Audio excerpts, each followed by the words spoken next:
На этой неделе девственник-старшеклассник оказывается в совершенно другом мире, где ему приходится сражаться с монстрами и гоблинами, чтобы просто выжить. Гермика всегда был один, как и в его реальном мире, где он был полным неудачником и девственником без друзей и будущего, такого же мрачного, как черная дыра. Никто никогда не замечал его, потому что он не вписывался ни в одну из школьных группировок, которые делились на таких, как последователи Эндрю Тейта. Школьные хулиганы, отвратительные преступники, вонючие и потные ботаники, сигмы и хорошие девочки с уровнем GED-100. Положив голову на парту, Харука понимает, что такому, как он, в этом мире нет места. Но тут его одноклассники начинают вести себя как идиоты, наблюдая за тем, как в классе появляется светящийся золотой круг. Будучи девственником, как и многие из них, Харука сразу понимает, что это призыв Исея Кая, как в прочитанных им мангах, но ему лень разбираться с этим. Он пытается уйти, но обнаруживает, что дверь плотно закрыта. Даже если ее сломать, она не поддастся. Магический круг расширяется, поглощая класс, и учеников начинает затягивать внутрь. Насмотревшись фильмов с Томом Крузом, Харука пытается сбежать через вентиляцию, но круг его настигает и затягивает в белую бесконечную пустоту. Он оглядывается, гадая, куда делся весь класс, и ждет, когда его встретит уродливый король с дочерью-джихадисткой 10 уровня.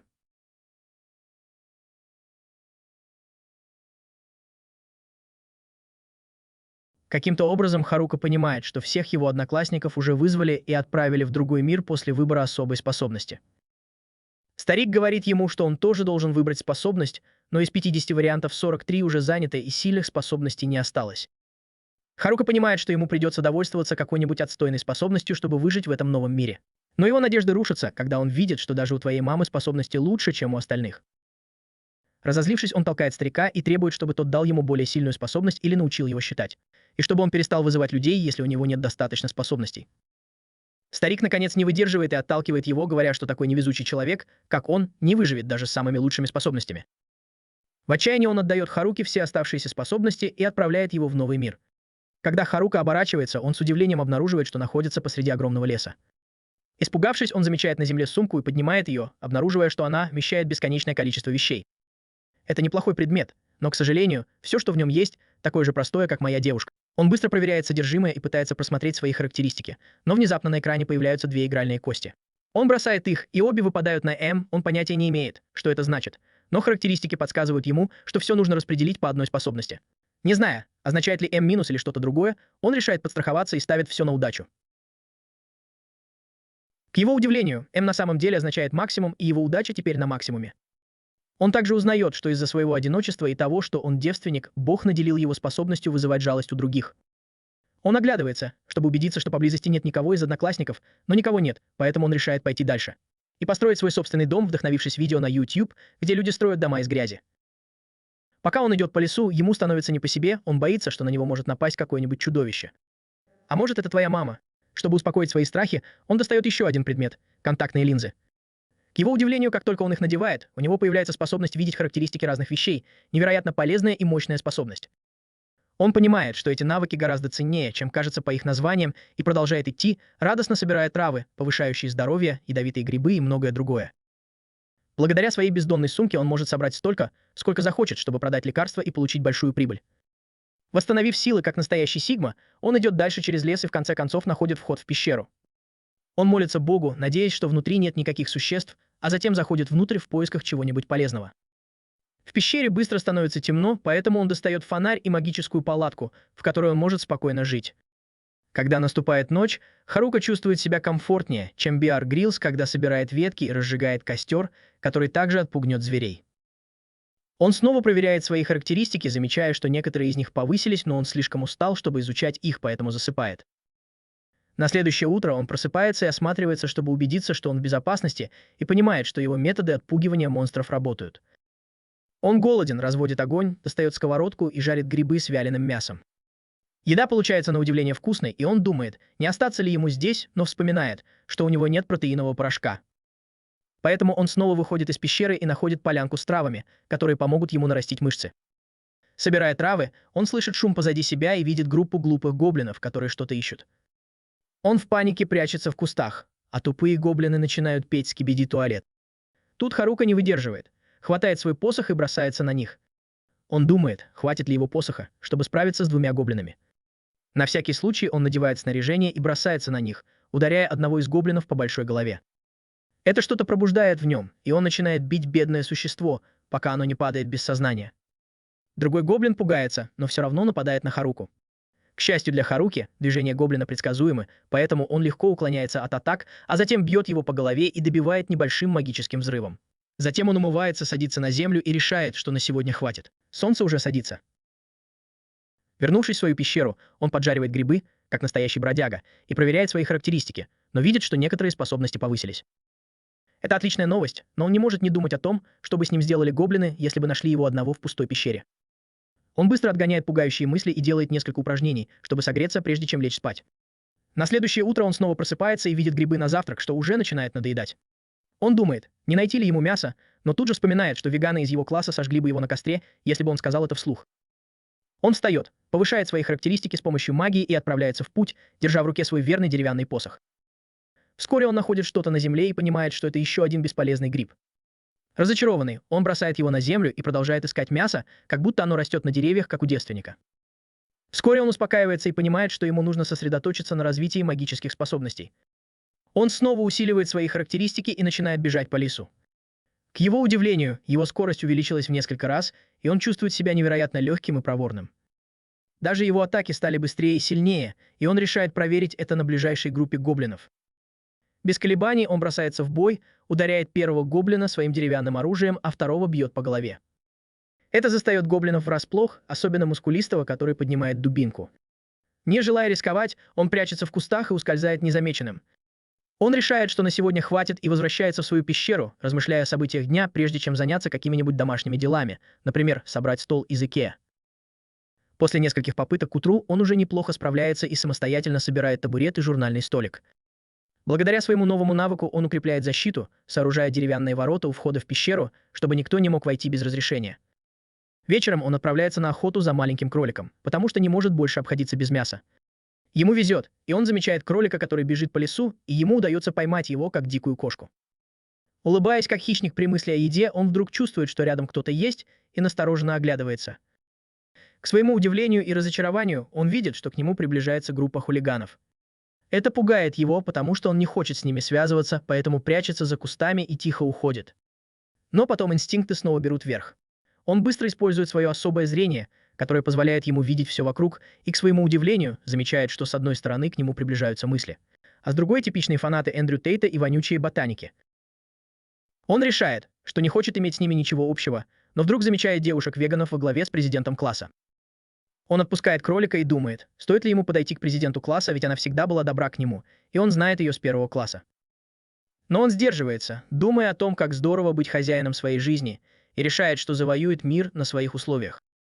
Прежде чем идти дальше, ему нужно спрятаться от хулиганов, поэтому он ныряет в кусты. Один из них слышит шорох и идет в ту сторону, а Харука надеется, что парень не подойдет ближе. К счастью, из кустов выскакивает кролик, напугав хулигана, и они все убеждают себя, что это было животное. Хотя Харука не хочет с ними связываться, он остается поблизости, чтобы подслушать. Они не говорят ничего важного, только главарь рассказывает о дынях, которые он приготовил для класса, а остальные начинают перечислять свои любимые. Это напоминает Харуке, как те девочки всегда справлялись с такими хулиганами. Затем главарь начинает доставать Танаку, который не из их компании, и спрашивает, помогут ли навыки девочки в их планах. И Харука думает, что они используют его как поисковик в интернете. Главарь шутит, что вице-президент ждет его, и вскоре он уйдет. Харука предполагает, что весь класс ушел вверх по течению, но он знает, что лучше всего побыть одному. Его главная проблема в том, что он пока нашел только грибы, хотя его навык одиночки повысился благодаря тому, что он избегал общения. Но он все еще на 3-м уровне, возможно, потому что не развил навыки мастера ничего и чревовещателя, которые он даже не до конца понимает. Недолго думая, он пытается разобраться в этих навыках.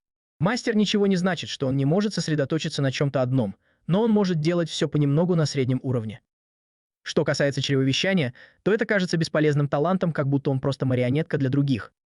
Как бы там ни было, он бросает это дело и ест, чтобы успокоиться, даже если это просто грибы.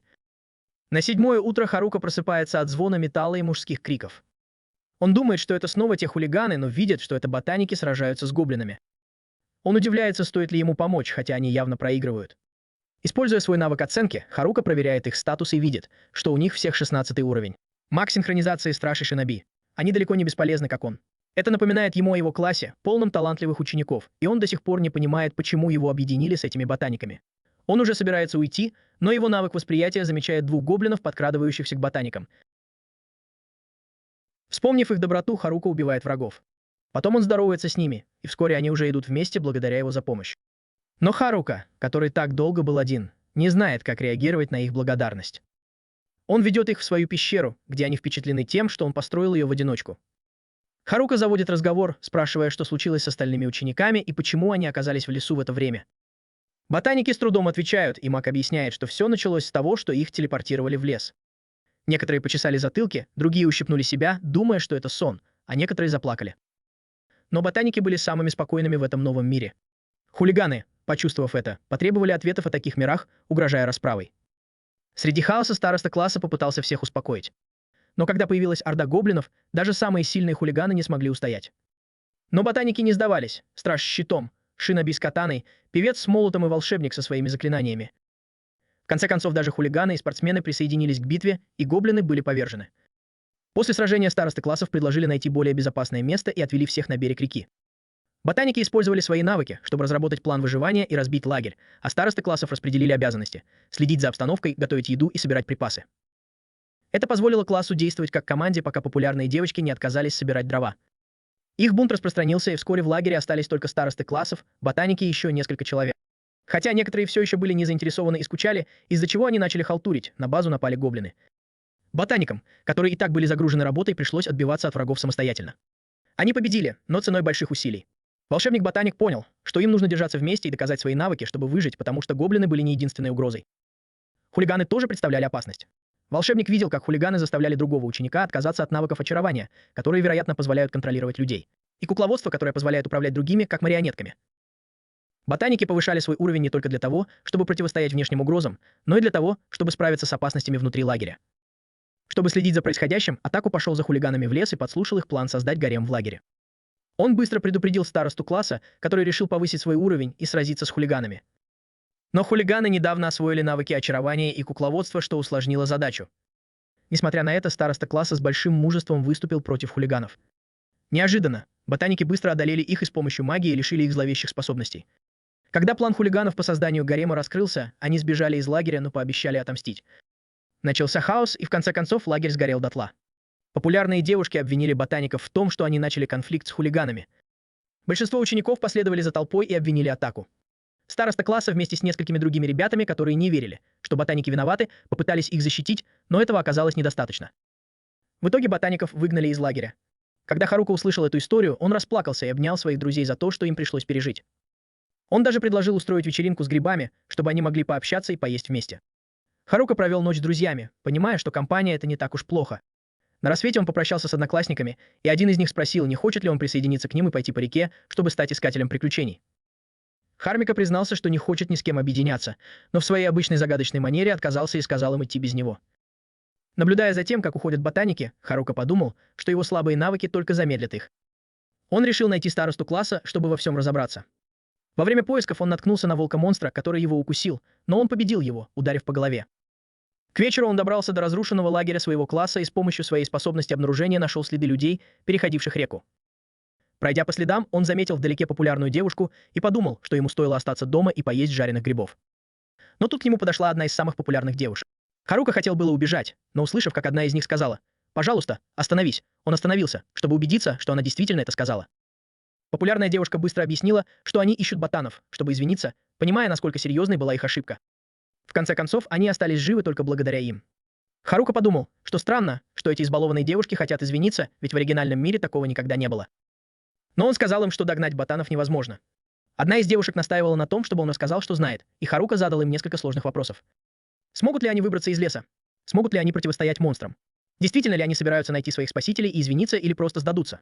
Его резкие слова заставили девушек заплакать, как испуганных детей. Они боялись, что умрут в бесконечном лесу, и умоляли Харуку научить их выживать и все исправить. После этого Харука заметил, что его способность подчинения активировалась, и 3 девушки были подчинены: популярная лидерша, популярная девушка А и популярная девушка Б. Нравится ему это или нет, но теперь он был связан с ними судьбой.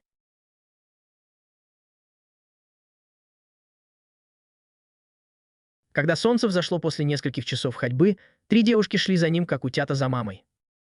Их бестолковое поведение и пустые взгляды сводили Харуку с ума, особенно когда он боялся, что они начнут убивать волков-монстров и приносить им кристаллы, как верные питомцы приносят игрушку. По крайней мере, так он представлял себе действие способности подчинения. Пока он так лихорадочно размышлял, Герберт заметил, что одна из девушек ранена и решил дать ей целебное зелье. Но вместо того, чтобы правильно его использовать, она вылила все зелье на него, думая, что это приказ. В этот момент он понял, что если староста узнает, что случилось с девушками, она придет в ярость, а он не хотел с ней ссориться.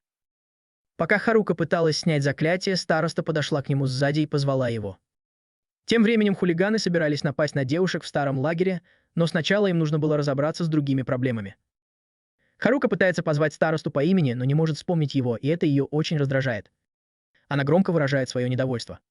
Вскоре подходят другие старосты, запыхавшиеся, и их лидер спрашивает, что случилось с этой девушкой, потому что они выглядят неважно. Даже Харука не знает, что произошло, хотя кажется, что его навык подчинения превратил их в зомби. Староста спрашивает, использовал ли он этот навык на них, и Харука неохотно кивает. Она сердится, напоминая ему, что этот навык предназначен только для монстров. Харука объясняет, что это вышло случайно, но девушки ему не верят и смотрят на него с презрением, от которого ему становится холодно. Ему удается избежать неловкой ситуации, но девушки требуют, чтобы он остался. Харука разочарован и думает, что это и есть та спокойная жизнь, о которой ему говорили в этом новом мире. Лидер старосты трясет Симадзаки, старосту девушек, пока она не приходит в себя. Затем староста зовет Харуку, чтобы собрать всех и разобраться в ситуации. Оставшись один, Харука решает потренироваться в навыке расширения дома, может быть, даже построить базу.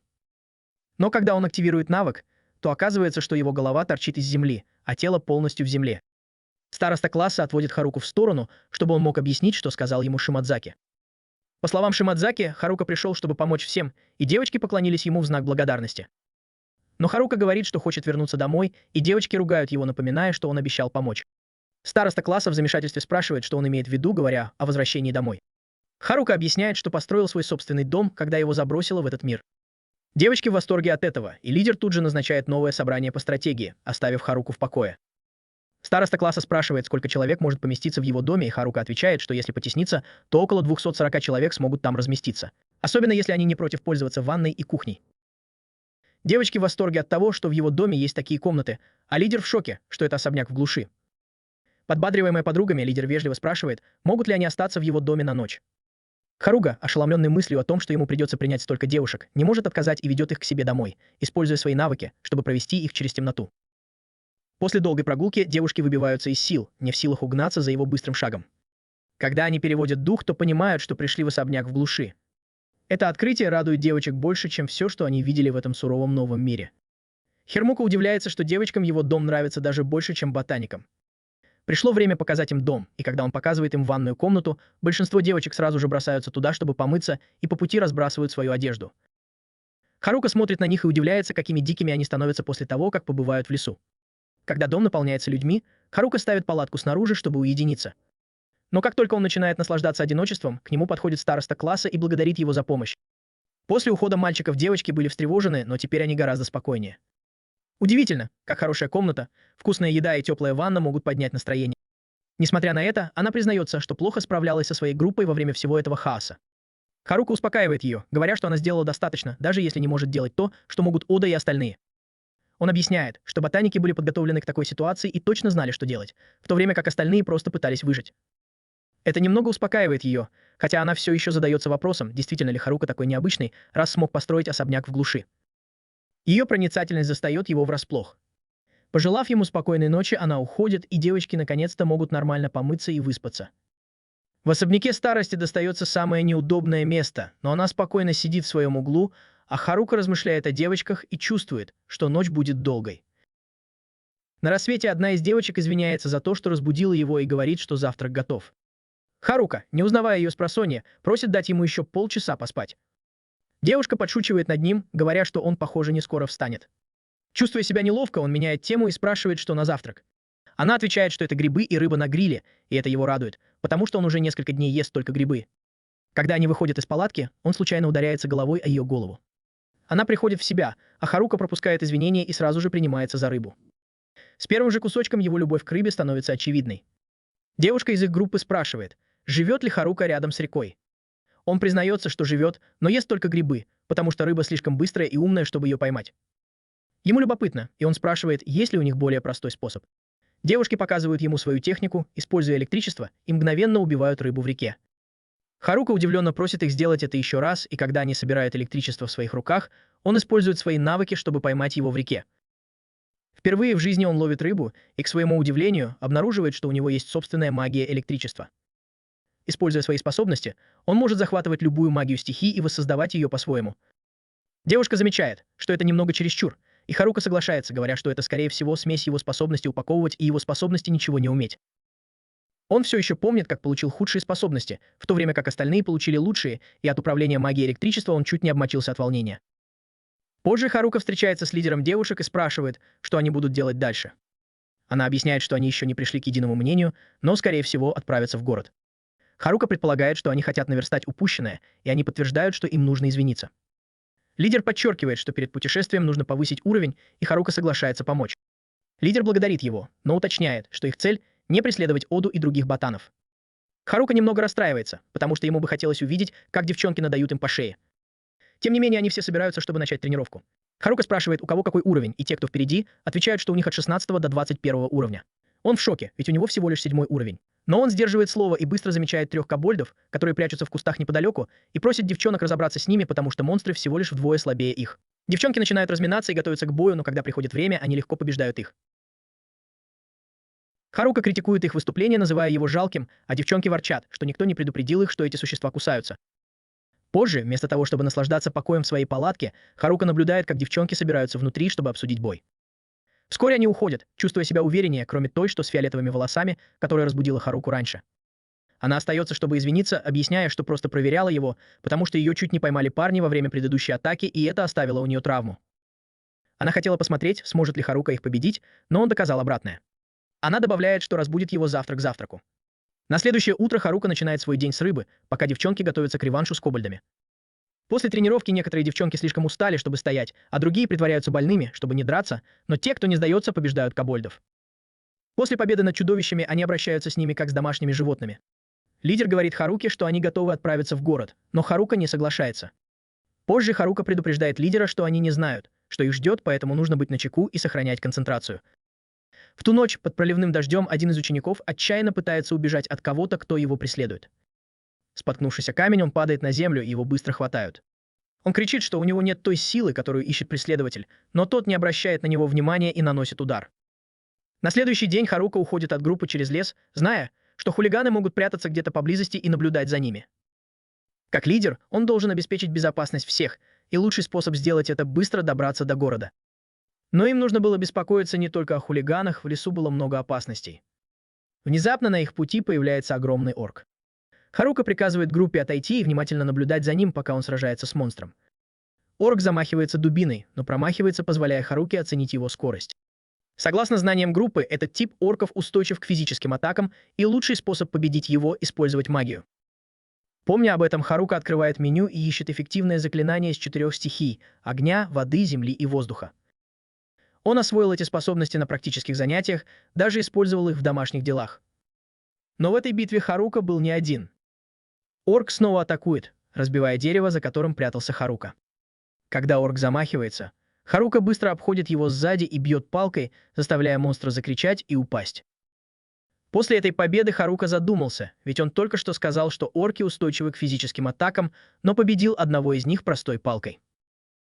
Девочки собрались вокруг, пытаясь понять, что происходит, тем более, что они ничего не узнали из этой странной битвы. Даже Харука не может это объяснить, но обещает, что в следующий раз будет сражаться по-настоящему, используя магию. Кстати, вскоре группа встречает другого орка. На этот раз Харука использует огненную магию, бросает огненный шар и снова легко побеждает, оставляя всех в недоумении, как легко он справляется с этими битвами.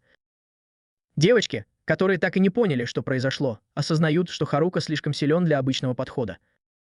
Но к вечеру они уже не так расстроены, особенно когда жареное мясо готово на их импровизированном привале. Чуть дальше Харука использует магию земли, чтобы устроить ловушку в виде глубокой ямы, чтобы отпугнуть врагов. Его магические палатки не только отпугивают монстров, но и обнаруживают присутствие врагов, обеспечивая безопасность девочек. Убедившись, что все в порядке, он составляет маршрут на следующий день, используя карту призыва. Проверяя расположение реки, он вдруг чувствует, что поблизости есть враги, и спешит проверить. Вдалеке он замечает фигуры и боится, что это хулиганы, но это просто спортсмены, которые дружелюбно подходят к нему. Харука, подозревая спортсменов, думает, что они что-то или кого-то ищут в лесу. Но они объясняют, что им нужна не какая-то девочка, а сам Харука. Что касается девочек, то они не доверяют никому из класса. Отложив это в сторону, лидер спортсменов предупреждает Харуку о навыке, который бродит по лесу и который еще опаснее гипноза или марионетки. Харука вспоминает свой навык, который называется захват, и спортсмен подтверждает, что это именно он, хотя владеют им не хулиганы, а кто-то посторонний. Затем Харука насмехается над спортсменами, говоря, что они не подумали, что он сам может обладать этим навыком. Они признают, что в его руках это было бы лучше, чем в руках хулиганов, но спрашивают, действительно ли он знает, как им пользоваться. Смущенный Харука признается, что знает только магию служения, с которой они не знакомы, но надеется, что он не будет использовать ее безрассудно. Немного обиженный, Харука предупреждает их, чтобы они не недооценивали учеников. Спортсмены настаивают, что не хотели ничего плохого и просто хотели предупредить их об украденном навыке, пока следят за хулиганами в лесу. Наконец, они попросили Харуку извиниться перед девочками за драку в лагере и попрощались с ним. Тем временем староста класса, которая все это время слушала, молчит. Утром 17 числа Харука собирает команду, чтобы продолжить путешествие, и почему-то девочки кажутся необычно веселыми, а он погружен в свои мысли. Когда он отходит в сторону, к нему подходит староста класса и хочет обсудить разговор с группой Какизаки. Гермик объясняет, что они извиняются за все, но это не главное. Вместо этого она извиняется за то, что так долго не решалась заговорить о серьезном деле. У нее есть украденный навык. Удивленная, что Харука догадался, она признается, что попросила Грута, слугу Оды, сохранить это в тайне. Теперь, когда он знает, она спрашивает, почему он помог ей, несмотря на эту опасную способность, которая позволяет ей украсть навык цели, забрав ее жизнь. Харука невозмутим, и она объясняет, что это считается самой страшной и зловещей способностью. Харука отмечает, что даже ботаники не испугались и спрятали другие опасные навыки, но оставили ее нетронутой, считая, что только она должна владеть этой способностью. Класс Рук, растроганный, вытирает слезы и обвиняет Харуку в том, что он заставил ее плакать и в шутку убегает, хотя она благодарна ему за поддержку. Позже группа продолжает свой путь к реке. Когда они добираются до места, о котором говорил Харука, он внезапно срывается с места и проверяет действие своего магического зелья. Затем он использует навык «Магический вес», чтобы уменьшить свою силу, и прыгает с ветки на ветку, пока не оказывается на большой высоте. Несмотря на все усилия, он так и не научился летать, поэтому падает, почти потеряв все свои очки здоровья. Если бы не магическое зелье, он бы погиб, но, по крайней мере, он понял, как правильно летать, немного поиграв в птицу. Все еще дрожа от падения, Харука пытается объяснить Классруку, как он вернулся в отряд весь избитый, но у него не получается. На рассвете они снова отправляются в путь, на этот раз более короткой дорогой. По пути происходят разные события, например, девочки принимают совместную ванну, а за ними гонятся 3 орка. Но команда остается сплоченной и движется к своей цели. В конце концов, буря стихает, и они находят выход из леса, девочки радуются. Харука, однако, осторожен, не зная, какие опасности могут поджидать их на холмах. Проверив меню, он обнаруживает, что научился навыку полет после своего предыдущего прыжка. Он быстро проверяет его, осматривая местность на предмет безопасности. Продолжая путь, он замечает местных жителей, на которых нападают монстры. Но он колеблется, зная, что они могут быть не очень хорошими людьми. Несмотря на его сомнения, девочки решают помочь, а Классрук обещает сражаться, если они окажутся бандитами. Зная, как она отреагирует, Харука решает пойти один, чтобы не подвергать опасности своих товарищей. Чтобы добраться до группы, находящейся в опасности, он повторяет вчерашнее заклинание, чтобы бежать быстрее, но на этот раз добавляет небольшой вихрь, чтобы увеличить скорость. К сожалению, вихрь подхватывает старосту класса, и она хватается за его плащ, чтобы не упасть. Хуже того, они понимают, что не могут остановиться, как планировали, и врезаются в карету группы, как метеорит. Когда пыль оседает, Харука уже победил всех монстров, а староста класса сама присоединилась к нему. Лидер группы, черноволосый мужчина по имени Автер, представляется, а другой мужчина, Готя, присоединяется к ним. Харука спрашивает, почему на них напали, и Автер объясняет, что на торговцев напала стая огромных зеленых волков, и гильдия назначила награду за их поимку. Группа попыталась получить награду, но все пошло не так. Несмотря на неудачу, Автер просит их собрать то, что осталось. Харука жарит гриб для Готека, который с восторгом узнает, что это буф-гриб, ценный предмет, дающий бонусы. Харука с удивлением делится им с остальными, и девушки быстро приходят в себя. Наблюдая за ними, Харука чувствует себя странно спокойно, когда рядом с такими красивыми девушками находятся 2 мужчин. Вскоре после того, как остальная часть группы догоняет Харуку, девушки с восторгом встречают эльфа, которого видят впервые. Затем местные жители ведут их в долгожданный город Омви. Чтобы отметить это событие, группа рисует на земле черту, символизирующую начало новой главы, и перепрыгивает через нее, устремляясь в будущее. Тем временем хулиганы повышают свой уровень в лесу, разыскивая девушек для возможной стычки. Мальчик, которого они поймали, говорит, что они могут сломать печать на кукле и использовать навыки гипноза, но для этого им нужен кто-то с печатью. Другими словами, они должны найти ботаников с таким навыком, прежде чем мстить. Как ни странно, пока они разговаривают, мальчик зловеще смеется, а спортсмены наблюдают за врагами издалека, предчувствуя беду. Вернувшись в Оми, группа восхищается его красотой и атмосферой, понимая, что они попали в новый мир. Все счастливы, кроме Харуки, который чувствует себя не в своей тарелке. Девочки в восторге от необычной одежды и магазинов с незнакомыми товарами. Но староста напоминает им о важном деле. Когда она убегает, Харука чувствует облегчение, что доставил их сюда в целости и сохранности, и думает, что его работа закончена. Две девочки шутят, что здание похоже на кексы, и спрашивают, можно ли их съесть. Староста напоминает им, что камни есть нельзя. Пытаясь не отставать от остальных, она просит Харуку помочь, но он уже лежит в тени с напитком. Она ругает его, говоря, что его миссия выполнена, но отдыхать еще рано. Она свистит в свисток, приказывая девочкам построиться, и объявляет план. Сначала они должны зайти в гильдию искателей приключений, продать добычу и зарегистрироваться как искатели приключений, а потом найти жилье.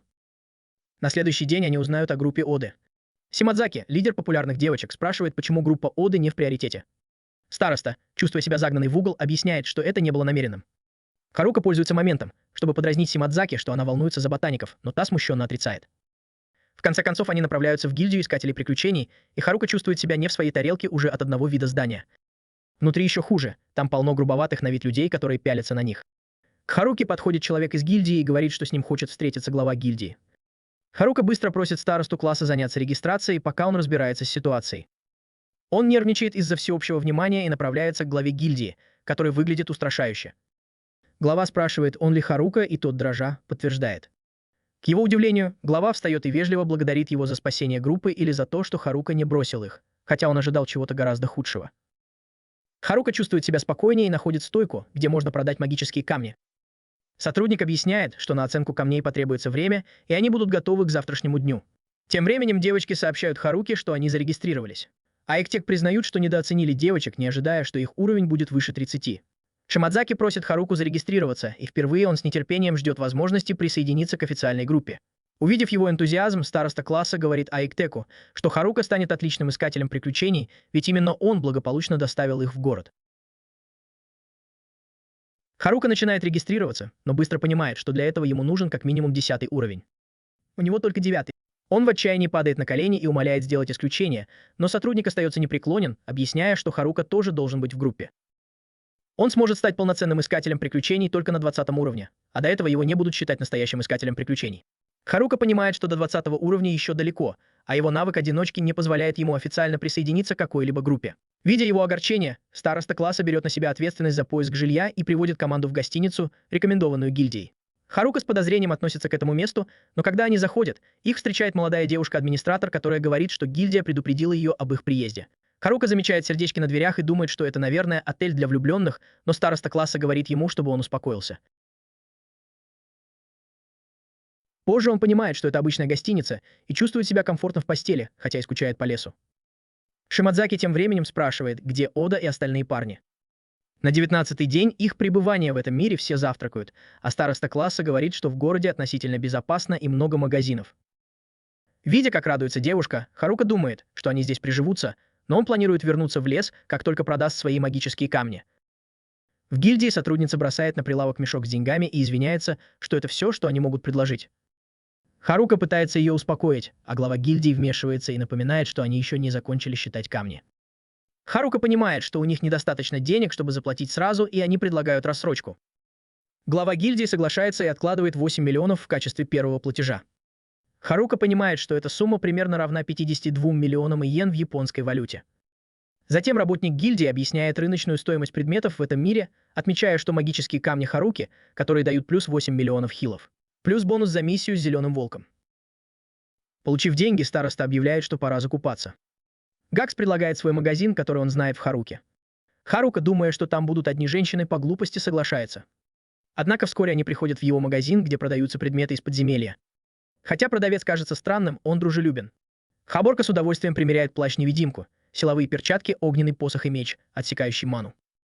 Он становится одержим ожерельем под названием «7 магазинов», которое может объединять эффекты 7 предметов.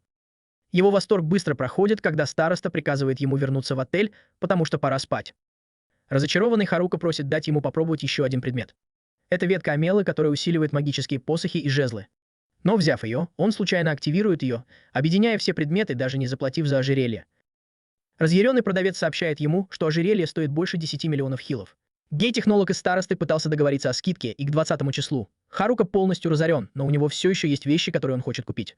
К счастью, цена снижается до 8 миллионов, но он остается без гроша.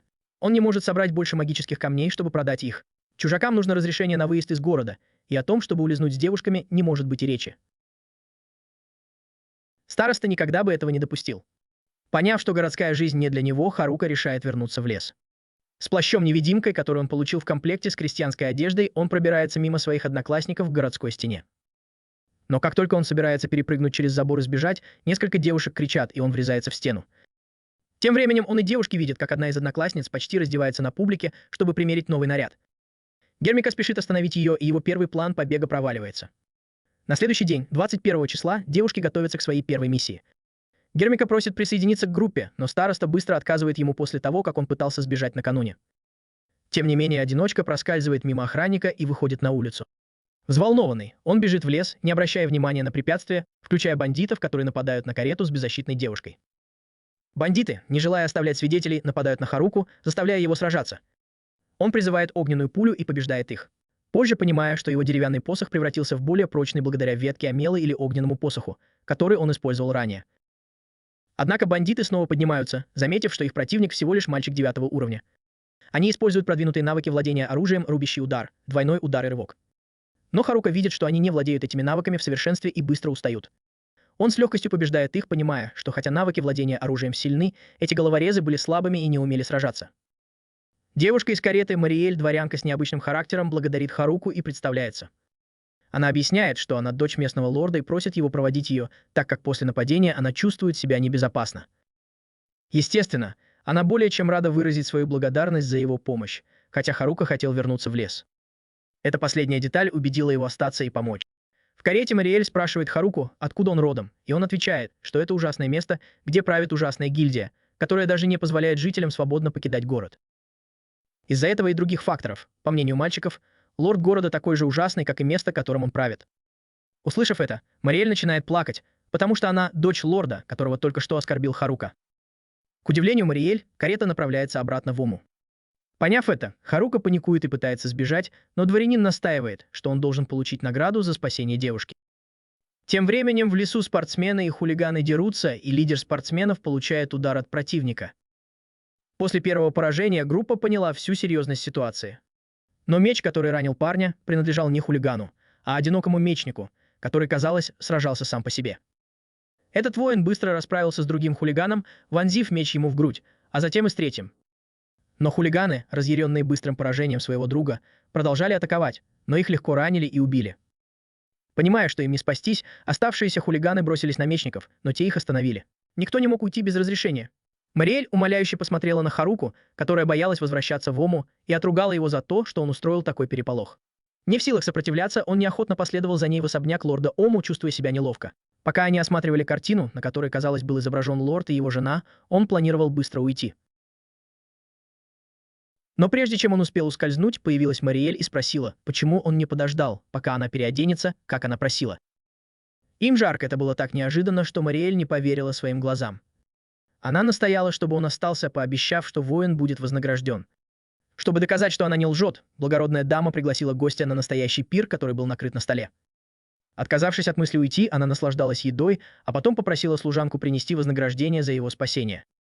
Зная, что у героя нет документов, она дала ему только удостоверение личности, чтобы он мог свободно передвигаться по городу. Взамен она надеялась, что он запомнит название города. Однако Харука больше интересовалась текстурой пудинга, чем какими-то обязательствами. Смущенно пробормотав, что она нарядилась для него, Марио повел себя странно. 22 числа он вернулся в гостиницу и заверил свою группу, что не пытался сбежать. Его пригласили в особняк городского лорда. Девочки с подозрением отнеслись к его приглашению, но Харука сделала вид, что ничего не знает. В конце концов, некоторые из них сменили тему и отправились на задание, оставив его в надежде, что остальные тоже забудут. Но перед уходом староста класса настояла, чтобы он не покидал город. Харука равнодушно согласился. Оставшись один, он хитро улыбнулся и снова попытался сбежать, надев плащ-невидимку. На этот раз у него был козырь удостоверения личности, выданное дочерью лорда. Он бросился к воротам Ону, но сначала планировал купить припасы на вознаграждение, которое получил от Мариэль, и съесть все, кроме грибов. В конце концов, он решил оставить записку старости класса, надеясь, что это ее не расстроит. Он просто написал, что собирается проверить спортсменов в лесу, и попросил девочек продолжать прокачивать уровни, пока его не будет. Собрав все необходимое, он направился к выходу, где стоял крепкий солдат-охранник. Отшельник показал свое новое удостоверение и быстро получил разрешение покинуть Ому. На этот раз, если бы по пути на него напали, он бы не стал вмешиваться и продолжил свой путь. Наконец он добрался до любимого леса, где в зарослях росли грибы, в реке плавала рыба, а в чаще обитали знакомые монстры. Харука чувствовал себя как дома, но ему не терпелось добраться до своей пещеры. Он продолжил свой путь, легко победив огромного орка, который попался ему на пути. Это было странно, ведь обычно такие существа обитали глубже в лесу. Он был рад, что запасся припасами, и встреча с орком не доставила ему хлопот. Когда солнце начало садиться, он почувствовал неладное, особенно когда увидел на камне пятно крови. Он сомневался, что это дело рук ботанов, которые были сезонными ИК-про, поэтому решил, что это дело рук спортсменов. Вскоре он увидел свои следы и большую лужу крови на тропинке впереди. Не раздумывая, он побежал туда и нашел спортсменов, тяжело раненых на камне. Увидев, что они живы, он бросил им лечебные зелья, приготовленные из грибов, чтобы спасти их.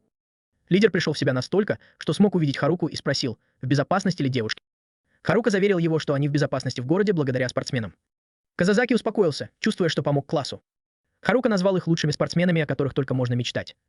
Позже той же ночью главный герой узнал, что все преступники мертвы, а ботаники исчезли. Что касается убийцы-хулигана, то это была неизвестная сила, которую невозможно было остановить и которая также украла все их оружие. Кадзаяки считал, что этот мечник спланировал все это, вероятно, чтобы напасть на представителя класса, у которой был мощный навык похищения, позволяющий ей забирать способности у убитых ею людей.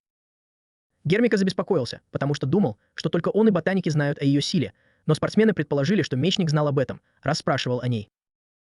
В конце концов, мечник пощадил их, надеясь, что они в итоге нападут на представителя класса, и он сможет этим воспользоваться.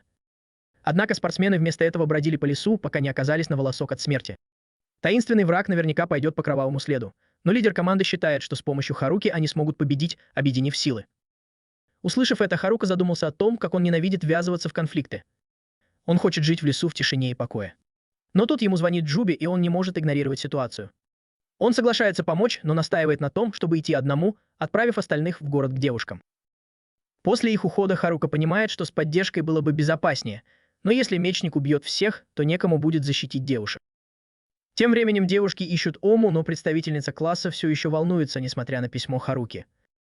Протагонист узнает от спортсменов, что самый мощный навык меча делает его уязвимым после активации. Гермика решает, что должен тренироваться, чтобы использовать этот недостаток, но, победив нескольких гоблинов, понимает, что ему нужны более сильные противники. Судьба приводит его к королю гоблинов, и это шанс повысить уровень. Осторожно уклоняясь от его огромной дубины, Харука наносит мощный удар заклинанием, завершая бой. Но он удивляется, когда появляется гоблин-император 50 уровня, намного превосходящий Харуку 9 уровня. Харука понимает, что не может противостоять монстру напрямую, но зная, что побег маловероятен. Он решает использовать свою предыдущую тактику, объединив все свои ужасные навыки в одно целое. Заклинание. С этим он атакует гоблина и наносит ему удары, нанося некоторый урон, хотя монстр быстро восстанавливается и наносит ответный удар. Гоблин наносит удар Харуке, который едва успевает увернуться, находя небольшую возможность для контратаки своим посохом. Его удар почти вдвое снижает здоровье императора гоблинов, но существо начинает исцеляться, запуская мощный навык, который отбрасывает Харуку к дереву. Едва приходя в сознание, Харука вспоминает о своей миссии и продвигается вперед, зная, что его друзья зависят от него. Несколько часов спустя, когда над лесом забрежил рассвет, Харука, измученный, но победоносный, радостно кричит, празднуя повышение 11 уровня. Вернувшись в свою пещеру, он обнаруживает новые навыки, в том числе изобретенное им заклинание, которое теперь органично сочетает в себе различные виды магии, позволяя мгновенно атаковать. Вскоре после этого к его жилищу приближается мужчина, опускающий капюшон, чтобы показать Танаку, мальчика, который когда-то оказался жертвой. Но у него были гораздо более хитрые планы. Тем временем девочки возвращаются в Ому после очередного дня охоты только для того, чтобы найти спортсменов у городской стены. Тем временем Какикадзе объясняет, что Харука осталась в лесу, чтобы в одиночку противостоять врагу. Одинокий странник с сарказмом приветствует Танаку по прибытии, в то время как враг горько сожалеет, что до сих пор не добрался до представителя класса через этих почти измученных спортсменов. Особенно после всех его усилий проникнуть к хулиганам и контролируйте их. В этот момент Харука понимает, что за всем этим с самого начала стоял Танака. Он признает, что использовал хулиганов, чтобы полностью разделить класс. Харука в ярости требует информацию об остальных членах группы, кроме спортсменов и хулиганов. Танака холодно отвечает, что они все мертвы, но потом решает закончить этот разговор, потому что его главная цель — как можно скорее разблокировать навык похищения. И не тратить время на такого неудачника, как Харука, у которого, по его мнению, самые слабые навыки. Услышав это, Харука поднимает оружие и преграждает Танаке путь к выходу. Тогда Танака решает убить одинокого странника на месте. Танака высвобождает всю свою силу, бросая в Харуку камни в качестве предупреждения. Он говорит, что в белой комнате, когда все выбирали навыки, он специально пошел последним, чтобы получить самые плохие навыки. Ухмыляясь, он насмехается над Харукой, спрашивая, думает ли тот, что что сможет победить его с такими бесполезными способностями. Затем Танака бросает в него еще большие камни. Харука готовится защищаться, но Танака активирует свой уникальный навык – подстройку. Тело Харуки начинает неконтролируемо дергаться, и ему становится трудно двигаться. Несмотря на это, он едва уворачивается от камней, но Танака призывает кристаллические шипы прямо у него под ногами. Харука уворачивается и от них, но от этого устает, и его тело становится неестественно тяжелым. Танака впечатлен навыками Харуки и спрашивает, давно ли тот его подозревает. Харука отвечает, что с самого начала у него были сомнения. Он ожидал, что Танака либо присоединится к отличникам, либо останется один, поэтому его поведение с хулиганами кажется подозрительным. Затем Харука спрашивает, когда Танака начал действовать по этому плану. Танака признается, что начал, как только их телепортировали из класса. Хотя он упустил навык похищения, он заметил навык подстройка, который позволяет немного контролировать других, и выбрал его. Используя его, он манипулировал глупыми хулиганами, а остальные последовали за ним. Танака заканчивает бой, говоря, что они уже достаточно наговорились, и связывает Харуке ноги лианами, прежде чем выпустить в него мощное огненное заклинание. К удивлению Танаки, Харука поглощает пламя своим посохом, благодаря силе травы, которая в нем заключена. Зачем терять время? Парирует Харука, собираясь нанести удар, пока Танака еще не пришел в себя. Но Танака лишь притворяется, что не может защититься. Он достает спрятанный меч, чтобы отразить атаку Харуки, а затем отбрасывает его назад. Затем Танака призывает все свое оружие и заявляет, что наконец-то может испытать каждое из них.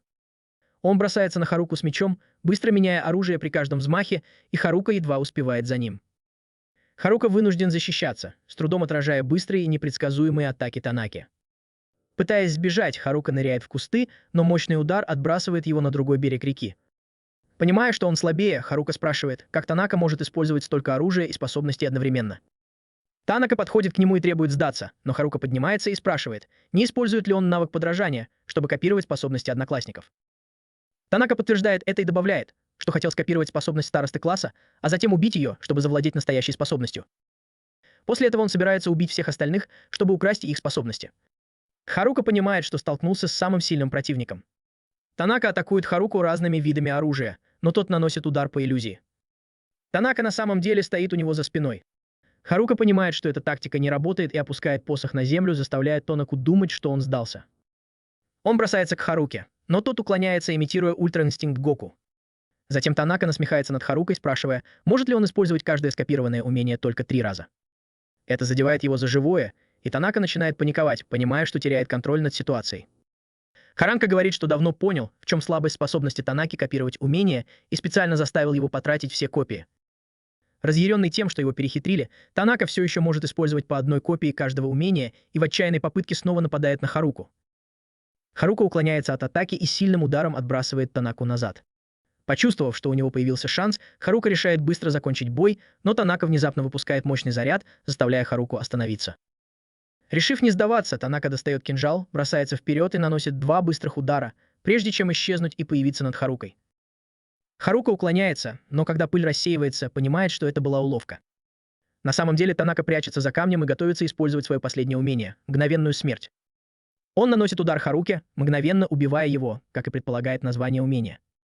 Танака смеется как злодей и наступает Харуке на голову, собираясь уйти. Но вдруг Харука встает и спрашивает, почему он так быстро уходит. Танака, потрясенный, требует объяснить, как Харука выжил после мгновенной смерти. Харука говорит, что у него есть общее умение здоровья, которое дает ему иммунитет к эффектам статуса, включая мгновенную смерть. Его удача тоже на максимуме, что значительно снижает вероятность мгновенной смерти. Танака, все еще не веря, спрашивает, почему Харука тогда упал, и тот объясняет, что это был всего лишь спектакль. Танака, все еще не веря, настаивает, что двигаться так быстро под действием его измененного умения невозможно. Тогда Харука раскрывает еще один секрет. Он использовал умение тупица, которое позволяет ему управлять другими, как марионетками. Используя свои способности, он мог противостоять эффекту чипа. Танака больше не мог сдерживаться и сразу же обрушил шквал ударов на Харуку, который с легкостью блокировал каждый из них. Ошеломленный и побежденный, Танака упал на колени, не в силах смириться с тем, что его безупречные расчеты не сработали. Он вспомнил, как ему было скучно в школе, как он был намного умнее своих одноклассников и мечтал о чем-то захватывающем, чтобы избавиться от скуки. Когда его и его одноклассников перенесли в этот мир, он понял, что ему нужны способности, чтобы сделать свою жизнь интересной. Он был готов убить своих одноклассников, чтобы достичь своей цели, уверенный, что с такими способностями он будет идеальным и непобедимым. Теперь поражение от кого-то с бесполезными способностями казалось ему немыслимым. В ярости он безрассудно бросился на Харуку, который легко обезоружил его. Думая, что у Танаки больше нет трюков, Харука приготовился прикончить его. Но внезапно меч Танаки отлетел назад и пронзил Харуку. Харука понял, что Танака все еще скрывал свои способности дистанционного управления. С победоносной ухмылкой Танака объявил, что все-таки победил и начал атаковать Харуку. Харука сильно ударил его, но ему удалось ослабить удар с помощью навыка упаковки. Решив закончить бой, Харука использовал навык гамма, нанеся удар, от которого Танака не смог увернуться. Танака потерял сознание и рухнул на землю. Измученный Харука пробормотал, что хотя у него нет сверхспособностей, у него все еще есть свои трюки. Однако он был полностью истощен, и последствия полученных ранений наконец дали о себе знать. Не в силах больше стоять, он упал на колени, чувствуя, что все кончено. Прежде чем потерять сознание, он подумал о старости класса и своих друзьях. Но тут кто-то подхватил его. Харука открывает глаза и видит рядом с собой ботанов. Они расстроены, что опоздали, но говорят, что пожалуются позже. Они дают ему зелье для восстановления и поддерживают его, пока они идут обратно в город. По дороге Харука спрашивает, почему они были в лесу, и они объясняют, что только что вернулись с охоты. Они вырубили своих одноклассников и узнали от спортсменов, что Харука пытался подраться с Танакой. Не теряя времени, они поспешили на помощь, хотя и немного опоздали. Вскоре они добираются до города, где все с нетерпением ждут у ворот. Девушки окружают Харуку, предлагая себя в качестве награды, но он смущенно отходит в сторону и вместо этого дает 5 лидеру спортсменов. Девушки затаскивают его внутрь, и звезда ТикТок извиняется перед ботанами за прошлые поступки. Харука понимает, что это счастливый конец, которого все ждали, и что ему больше не нужно играть свою роль. Но как только он собирается незаметно ускользнуть, староста ловит его и требует объяснить, куда он направляется. К его удивлению он замирает, и она внезапно обнимает его, признаваясь, что действительно волновалась. Харука извиняется, но староста настаивает, что одних извинений недостаточно. Она собрала всех девушек в классе, чтобы устроить ему строгий выговор за то, что он сбежал из города, не сказав ни слова. Харука паникует, но у него нет выбора, и девушки уводят его обратно в город, чтобы отругать. В следующей сцене главному герою снится необычный сон о таинственной девушке, которая долго ждала своего часа в темноте. Проснувшись в своей постели в гостинице, он чувствует себя уставшим и разбитым после ожесточенной схватки с Танакой. Выйдя из своей комнаты, он встречает ботанов, которые ищут в подземелье редкий предмет, способный менять восприятие других людей. Харука, раздраженная, замечает, что это подходит такому темному типу, как Ода, и парень отвечает, что ему не нужны комментарии от одиночки. Затем ботаны отправляются на очередное задание, а главный герой, размышляя о своих недавних встречах с ними и о своей победе над Танакой, решает вернуться к своей обычной жизни в пещере. Но как только он собирается уходить, Харука чувствует присутствие старосты класса, чьи глаза горят от гнева, и она готова отчитать его за безрассудный поступок. Строго взглянув на него, она отводит его в сторону и вместо того, чтобы отчитывать, как вчера, напоминает ему, что он так и не объяснил свой поступок. Воспользовавшись моментом, она спрашивает, почему он в одиночку пошел на такой опасный риск, и прежде чем он успевает ответить, просит его больше так не делать. Смирившись, Харука опускается на колени и извиняется, и девушка великодушно принимает его извинения. Харука с облегчением понимает, что это гораздо страшнее, чем встреча с Танакой, но он предпочел это, чем гнев старосты. Чтобы избежать несправедливой критики, он решает найти предмет, о котором говорили ботаны, реликвию, которая может изменить отношение к нему людей. Харука думает, что теперь его никогда не будут несправедливо ругать, и отправляется в подземелье. Тем временем в особняке лорда Оми отец Мюррей работает без устали, пока она не настаивает, чтобы он сделал перерыв. Он неохотно соглашается, но беспокоится о море на границе, потому что активность монстров угрожает торговле и экономике. В этот момент вбегает солдат, вернувшийся из экспедиции, и предупреждает, что приближается огромная орда монстров. В отличие от солдата, Харука спокойно идет к подземелью, пока не чувствует приближения монстров. Вскоре появляется целая орда, но он воспринимает это как разминку. В гильдии искателей приключений мастер гильдии просит представителя класса разобраться с угрозой на дороге. Мариэль врывается в зал, предупреждая о приближающейся орде орков и разрушенных деревнях. Искатели приключений объединяются, чтобы защитить город, и она спешит предупредить своих друзей, гадая, где же Харука. Тем временем он нападает на орков, удивляясь, что их так много, включая короля орков. Несмотря на один удар, одиночка быстро расправляется с большинством врагов, пока силы обороны ОУИ готовятся к вторжению орков. Харука сражается с орком 37 уровня, не в силах победить его одним ударом, но шквал атак повергает монстра на земь. Увидев, что орки лежат на земле, Харука ненадолго задумывается, что же привлекло сюда столько монстров. Но больше всего его волнует, как добраться до подземелья и найти свой редкий предмет. Он незаметно проскальзывает мимо стражи. Внутри он представляет, как по потрескавшемуся полу и длинным коридорам ходили бесчисленные искатели приключений, но его главная цель — найти свой предмет. Открыв несколько сундуков с сокровищами, в которых лежит только бесполезное снаряжение, он жалеет, что не спросил, где находится его предмет. Наконец он решает обратиться за советом к торговцу магическими предметами в городе. С наступлением ночи защитники Оуи готовятся к приходу орков. Мастер гильдии беспокоится, что они задерживаются, и Мариэль нерешительно подтверждает это, вызывая опасения, что это может быть ложной информацией. Когда дым рассеивается, появляется темная фигура, заставляя солдат насторожиться. Но это всего лишь юный Харука, который зевает, прогуливаясь по дороге. К нему подбегает представитель и предупреждает, что соседняя деревня была атакована монстрами и Оуи в опасности. Вместе с несколькими одноклассниками девушки ругают Харуку за то, что он исчез и заставил всех волноваться. Он небрежно говорит, что, возможно, уже победил монстров, хотя это не останавливает их жалобы. Позже в таверне дочь лорда и глава гильдии благодарят Харуку за защиту города, но просят его быть осторожнее. Вскоре к ним присоединяются Мюриэль и представитель гильдии, и Харука чувствует себя еще более неловко. Глава гильдии объясняет, что монстры становятся все более активными, намекая на скорое вторжение. Позже, лежа в постели, Харука ворчит, что все больше людей пристают к нему с вопросами и мечтает вернуться к своей спокойной жизни. Он отправляется на поиски предмета, который, по слухам, может изменить отношение к нему окружающих. Утром 27 числа он приходит в магазин магии, чем пугает владельца, который помнит его по прошлому инциденту.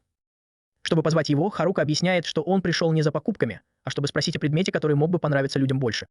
Хотя владелец магазина не знает подробностей, он предполагает, что Харука имеет в виду кольцо с феромонами и говорит, что оно должно быть на 50-м этаже подземелья. Взволнованный Харука спрашивает, сколько всего этажей в подземелье, и узнает, что их около 100, но, чтобы продвигаться дальше, нужно побеждать сильных боссов на каждом уровне. По легенде, там обитает император подземелья, но это покрыто тайной. Чтобы безопасно пройти дальше, Харуке нужны предметы для восстановления. Услышав это, он бросается в универсальный магазин, оставив владельца магазина магии, у которого были более полезные товары, разочарованным. Тем временем двое одноклассников подслушивают их разговор. Поняв, что Харука хочет получить кольцо с феромонами, они решают помешать ему наделать глупостей. Вскоре, когда Харука уверенно продолжает свой путь, его навык восприятия предупреждает его о приближающихся фигурах. Его одноклассники, выглядящие разъяренными. Он спросил, зачем они здесь, и один из них обвинил его в том, что он ищет кольцо с феромонами. Харука отрицал это, утверждая, что на самом деле он ищет кольцо Соломона, редкий предмет, который позволяет общаться с животными. Но никто не поверил его лжи, и мальчик решил действовать смелее и побежал прямо в подземелье. Когда он туда добрался, охранник предупредил, что оно закрыто из-за опасности, но Харука не собирался останавливать толпу в одиночку. Внутри Харука беспокоился, что представитель может найти кольцо с феромонами раньше него, поэтому он поспешил вперед. Одна женщина сказала, что он может попасть в ловушку, если будет так бежать, но он заверил ее, что удача его не оставит. Внезапно он споткнулся о потайную стену и упал в глубокую яму. Его друг попытался его поймать, но не успел. Учитывая высоту, Харука использовал магию земли, чтобы смягчить падение, и благополучно приземлился на нижний этаж подземелья, недалеко от того места, где мог появиться финальный босс. Чтобы вернуться, он использовал воздушную походку, но бесконечные этажи не позволяли подняться наверх. Поняв, что его пространственное восприятие и обнаружение ловушек достигли первого уровня, он применил оба навыка и обнаружил, что коридор чист от ловушек. Он был на 101 этаже, прямо под последним этажом, вероятно, рядом с тайным боссом. Тем временем его одноклассники отправились на поиски, а Харука пробирался сквозь густой магический дым. По мере его продвижения загорались факелы с голубым пламенем, освещая путь, пока он не дошел до двери, за которой явно что-то было. Открыв ее, он столкнулся с мощным магическим барьером, который отбросил его назад. Пытаясь удержаться на ногах, он мельком увидел императора подземелья, уровень 100. Тем временем, на 447 этаже группа разожгла костры, чтобы обсудить местонахождение Харуки. После победы над каждым боссом этажа активировался телепорт, позволяющий вернуться к началу подземелья, и Шимадзаки подумал, что Харука, возможно, вернулся. Но Ода подозревал, что он был в глубинах подземелья, где присутствие императора усиливало других монстров. Хотя Шимадзаки считал это мифом, если это правда, то продвигаться дальше будет сложнее. Решительно настроенный, он решил продолжить поиски своего друга. Тем временем Харука использовал свои навыки, чтобы проанализировать противника, но статистика императора подземелья оставалась загадкой. Расовые классы императора подземелья, Дулан, Лич и Король Нежити были одними из самых сильных, и у Танаки не было шансов против такого врага. Зная, что Лич силен в магии, Харука понял, что ему нужен ближний бой, чтобы победить. Он ударил посохом, но скелет с поразительной скоростью заблокировал удар. Не растерявшись, он повторил атаку, но снова был отбит. Но он знал, что у него нет другого выбора, кроме как победить императора подземелья. В грозовую ночь, когда гремит гром, Мариэль подает чай своему отцу и замечает темные тучи над зловещим подземельем. Размышляя об этом, дворянка боится, что им предстоит столкнуться с чем-то гораздо худшим, чем орда орков, которая только что появилась. В ответ лорд Ануи приказывает своей дочери срочно отправить сообщение в гильдию искателей приключений, чтобы подготовиться к чрезвычайной ситуации. Тем временем в подземелье император Харука понимает, что для победы над существом такого уровня ему нужно объединить свои способности с непревзойденной скоростью. Используя свою ловкость, он обходит монстра и пытается нанести удар, но император легко блокирует его. Понимая, что его скорость недостаточна, Харука продолжает бежать, но его усилия снова оказываются тщетными. Не сдаваясь, он пытается опередить скелета, используя почти сверхъестественные рефлексы. Но существо отвечает скользящим ударом, который разрывает его тунику и едва не лишает его жизни. Напряжение нарастает, и контактные линзы Харуки открывают новую способность. Он может видеть на мгновение вперед. Хотя это дает ему возможность предугадывать атаки, любая ошибка будет стоить ему жизни, поэтому он должен быть предельно сосредоточен. С удвоенной бдительностью он продолжает сражаться. В этой опасной схватке Харука находит забавным свое положение, и это чувство сбивает его с толку, учитывая серьезность момента. Смешно или нет, но правда в том, что у него почти не осталось магии или энергии, и это может стоить ему жизни. Тем временем император подземелья остается невредимым, и Харука знает, что нападение сейчас будет означать его поражение. Но по какой-то причине скелет делает несколько шагов в его сторону, но останавливается, не нападая. Смущенный этой странной пассивностью, Харука анализирует ситуацию и понимает, что этот враг отличается от других. Кажется, он не собирается его убивать. Если бы он хотел, то уже давно бы это сделал. Не желая сдаваться, Харука возобновляет атаку в знак протеста. Но когда существо поднимает меч к его шее, он останавливается, охваченный сомнениями. Должна быть причина, по которой скелет щадит его. Когда скелет поднимает оружие, Харука замечает, что вокруг его тела клубится миазма, словно управляя им как злой силой. Внезапно его посох начинает светиться, поглощая миазму, словно пробуждая скрытую силу. Поверив в такой неожиданный поворот, Харука позволяет энергии течь дальше и наносит еще один удар, держа посох рядом с темной субстанцией, чтобы полностью ее истощить и освободить скелет от контроля. Харука решительно выполняет свой план, подтверждая, что миазмы действительно управляли боссом подземелья. Когда кошмар заканчивается, он предполагает, что скелеты искали смерти, чтобы избавиться от рабства, поэтому Уайт не стал нападать, а вместо этого попытался нанести смертельный удар. Чтобы проверить свою теорию, Харука кладет меч на землю в знак капитуляции. Однако вокруг монстра снова начинает появляться черная миазма, убеждая Харуку, что только смерть может освободить его от страданий. Он готовится нанести последний удар посохом, но что-то его останавливает. Решив, что насилие — это не выход, он бросает оружие и обнимает скелет, понимая, что тот сражался с миазмами в одиночку. Неожиданно его способность подчинять активируется на скелете. Харука извиняется, не зная, как деактивировать навык, но думает, что это освободило существо. Набравшись смелости, он протягивает руку и предлагает дружбу. Сначала скелет не реагирует, и Харука паникует, думая, что он разозлился. Но скелет качает головой, уверяя его, что все в порядке. Наконец он пожимает Харуке руку, и тот использует навык оценки, чтобы убедиться, что уровень скелета сбросился, возможно, из-за способности подчинять. Кроме того, имя меняется на Анжелика, и Харука понимает, что это была девушка, что еще раз доказывает, что он подчинил себе девушку в этом абсурдном мире. Отбросив это в сторону, горожанин советует им поскорее уйти. С согласия Анжелики Харука активирует навык пространственного восприятия, когда они выходят из комнаты босса, и замечает лестницу, которая может вывести их на поверхность. Но прежде чем они успевают спокойно продолжить, происходит неожиданное. Появляется босс этажа, живая броня с 100-го уровня. Харука, ошеломленный, хватается за голову, понимая, что не справится с таким сильным противником. Отчаянно пытаясь сбежать, он придумывает план. Подняв свой посох, он использует свою способность управлять землей, чтобы обрушить часть потолка, и готовится подняться по воздуху. Но тут появляются два минотавра 99-го уровня. Они нелепо прыгают в бой, приземляются на живую броню и разбивают ее вдребезги. Минотавры, в свою очередь, погибают от урона при падении, превращаясь в настоящее мертвое мясо. В этом странном иссякай удача и способности Харуки оказываются невероятными. Но что самое интересное? Анжелика проявляет неожиданный интерес к разбитой броне, лежащей на земле. Она надевает броню, но с трудом справляется с ее весом. Вместо того, чтобы снять ее, она использует магию, чтобы изменить ее под свой настоящий женский облик. Харука, смущенный, осматривает броню и понимает, что это проклятое серебро, которое сливается с плотью и костями владельца. Приняв его замечание за шутку о своей внешности, она злится, уходит вперед и надувает губы. Харука, удивленный ее поведением, подумывает назвать ее представителем брони. Вместе с группой они продолжают искать пропавшего члена команды, обсуждая, не поднялся ли он уже. Добравшись до 50-го этажа, они встречают огромного вооруженного циклопа. Тем временем Мариэль приходит в гильдию Ому и рассказывает местному мастеру о своих тревожных чувствах. Хотя стражники ничего необычного не заметили, некоторые считают, что патрули могут быть ненадежными. Они решают предупредить всех, и глава гильдии задается вопросом о пропавших авантюристах, но никто их не видел.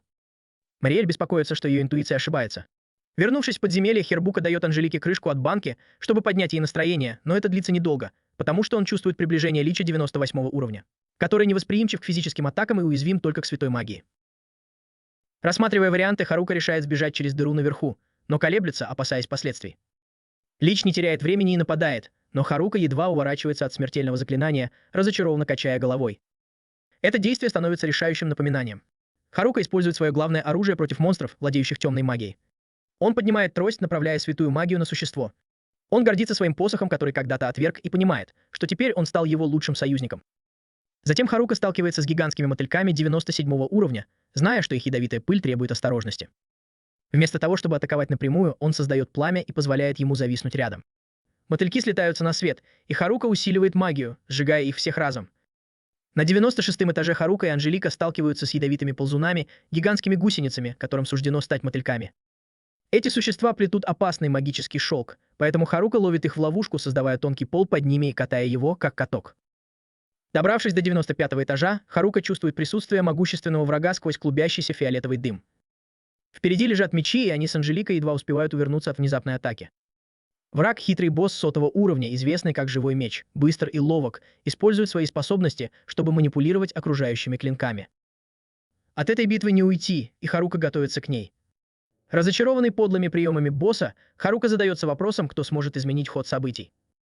Затем он смотрит на Анжелику и понимает, что ответ был все это время рядом с ним. Немедленно ни секунды, он просит ее о помощи, и одним ударом она заканчивает бой, оставляя Харуку в изумлении от ее нового союзника. Тем временем на 50-м этаже ученики сражаются с циклопом. Они уже выбились из сил, и кажется, что их путешествие подходит к концу. Почти отчаявшись, Какизаки вспоминает слова Харуки о том, что они лучшие спортсмены. Ода верит, что Харука не сдастся, и это вдохновляет его попробовать новую тактику. Циклоп атакует, и Какизаки использует свою взрывную скорость, чтобы прыгнуть и ударить монстра по голове. Хотя он падает на полпути, его отвлекающий маневр позволяет Оде применить заклинание, которое пронзает лицо циклопа и заканчивает бой. Тем временем Харука добирается до 85-го этажа и чувствует приближение огромного количества монстров.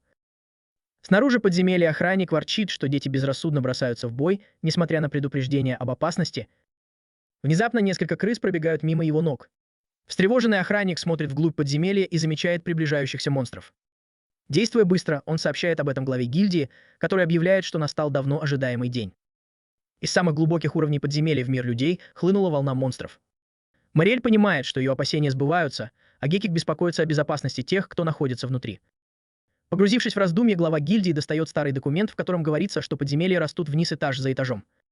Когда они достигают своего предела, лишние монстры вырываются наружу, как вода из переполненной чашки. Атер спрашивает, как это остановить, и глава гильдии отвечает, что победа над последним боссом на самом нижнем этаже уничтожит подземелье и всех монстров. Гаек задается вопросом, кто сможет это сделать, а Харука вспоминает Мюриэль, но быстро прогоняет эту мысль. Внезапно земля содрогается, грозя обрушиться. Глава гильдии приказывает Атару увести мирных жителей в безопасное место, а Гейту — собрать бойцов у главных ворот, чтобы защитить территорию любой ценой. Наконец, глава гильдии произносит заклинание огня, которое окутывает его тело и готовится преподать захватчикам урок. В подземелье Харука видит пролетающих над головой грифонов и стоит рядом с Анжеликой.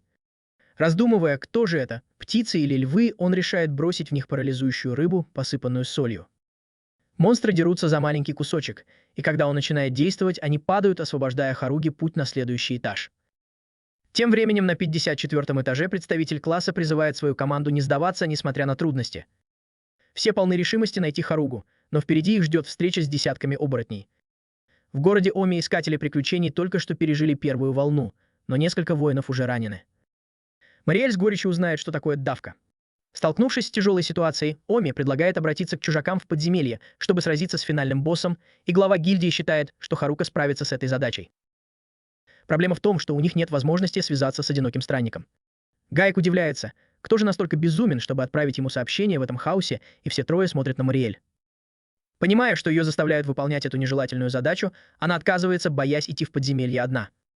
Глава гильдии, понимая важность миссии, решает, что это слишком сложно для юной девушки, и отправляет ее с ней, зная, что он знаком с подземельем. Подчиненный выполняет приказ, но вспоминает, что скоро будет еще одна атака. Тем не менее, лидер заверяет, что Амуи будет в безопасности, так как оставшихся воинов хватит. Сначала Мюриэль связывается с подчиненными, а девушка оглядывается вокруг, видит раненых, дрожащих от страха, но находит в себе силы сделать то, что нужно. На 81-м этаже Харука и Анжелика добираются до затопленного уровня. Харука говорит, что на нижних этажах еще хуже, но на верхних тоже есть свои сложности. Затем на одинокого путника нападает рыба-меч, но Анжелика вмешивается и ранит их всех своим мечом. Харука понимает, что это рыбы-мечи 81 уровня, и осознает опасность, если они нападут все разом. Он вспоминает, что рыбаки замораживают свой улов, поэтому используют магию льда, чтобы поймать их.